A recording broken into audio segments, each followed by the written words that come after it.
High-quality connections and respectful engagement. The key to transferring both our own work experience and the performance of the people around you is to build and nurture. For this mini experiment, I decided to use an interaction with my mom and her search for a new job this week. Lately, my mom has been struggling with feeling alone and hopeless about her future. I live about 3,000 miles away from her, so with a time zone difference and my work schedule, we struggle to maintain a meaningful connection. My mom has been in search for a new job, but did not know what she really wanted to do. Knowing her the way that I do, I decided to do some internet research and I created a profile for her so she could start her own application at a facility that I knew would be a perfect fit with her background and experience. After creating the account, I gave my mom a call and told her what I had done. I wanted to be cautious and not overstep my boundaries. In the past, we have had issues with inserting ourselves into unwanted situations in one another's life. Additionally, I can sometimes lack the ability to let go of control. The measures of success that I wanted to practice in this experiment were effective listening, being genuine, and providing supportive communication.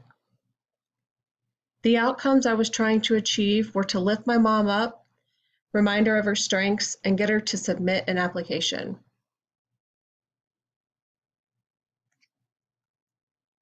I approached this scenario with caution and an open mind. Maybe she didn't want to apply to this specific job, and maybe I did overstep. Either way, I wanted to follow up with her and see how she was doing.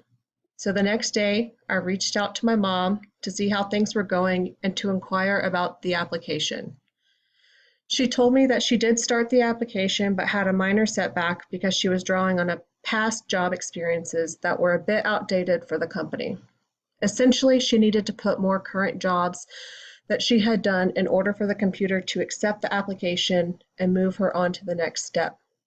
I reminded her that she is qualified for this, and I listened to her worries. I did not want her to give up, so I stayed on the phone and sat in the moment with her. After a couple days went by, my mom sent me the best text ever. She had an interview. The specific behaviors I observed are by exhibiting expressions of genuine interest, I was able to build confidence within my mom. I was able to remind her of the qualities she possesses and that she can do this. Something I observed in myself was that we don't always need our parents to tell us how proud they are of their children.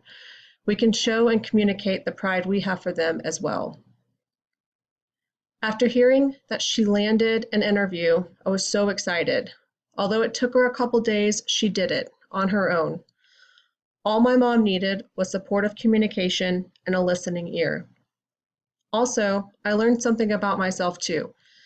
Instead of trying to control the situation and move on to trying to teach good interview techniques or what she should ask and how she should act in the interview, I let go of control and sent some uplifting text to help calm her nerves instead.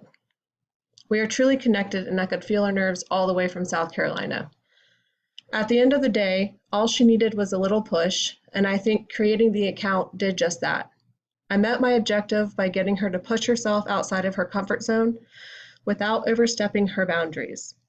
It was unnecessary for me to try and make the situation perfect for her. I just needed to let her do it on her own. I was happy, nervous, and hopeful throughout this interaction with my mom. By creating a high-quality connection with my mom, I was able to hopefully get her on the right path to do a job where she will be much happier. I was able to learn more about her and even show her the qualities she has, qualities she hasn't thought about in a while. In Dutton Chapter 1, High Quality Connection, we learn that people are able to engage more fully in the task at hand and inevitably increase work performance. Although this experiment was not done in the workplace, my mom was still able to produce the necessary work to land that interview. In the future, I will continue to express genuine and supportive communication. When we are able to stand back and truly look at another and give them the positive reinforcement they need, magic happens. I was and am so proud of her, and I think with me not trying to control every aspect of this situation, I gained a positive insight into what matters most to her. Going forward, using effective communication and supportive communication, along with expressions of genuineness, I can let go of the reins and ultimately provide a higher quality connection. I can also apply HQC when I'm on the receiving end by asking for help when I need it and by simply allowing the exchange to happen by letting go of ego. I learned to let down my own barriers of insecurities and to truly let the connection in without controlling the outcome. I had no clue if she was going to actually apply and get an interview, but I knew that it was her decision to make, not mine. I just wanted to provide the support she needed to succeed. I can compare this approach with my previous experiment in appreciative inquiry and the feedback I have received by asking questions, not only to myself, but others as well. Also, I was able to use one of my strengths, perseverance, and show my mom that she can do that as well. One of my strengths ultimately became hers.